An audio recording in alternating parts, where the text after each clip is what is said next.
ለእህቴ የገዛሁትን የአንገት ሐብል ጠፍቶብኝ ነበር። ምናልባት ካየ ተቸግር ያለው ስላልከኝ ነው እንጂ ዝም ያልኩ። ይሄ የመጨረሻ ማስጠንቀቂያ ነው።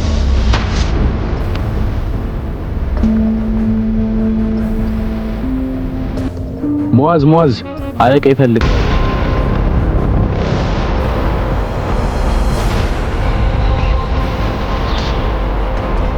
እያያት ሄደ። ምን ያደናብራል? አለቃ እህት እየፈለገች ነው።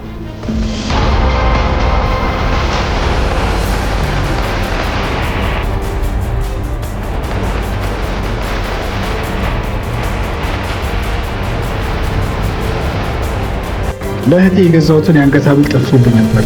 ምናልባት ካየ ተቸግር ያለው ስላልከኝ ነው እንጂ ዝም ያልኩ።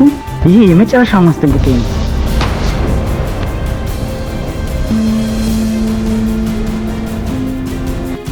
ሙአዝ አለቃ ይፈልግ።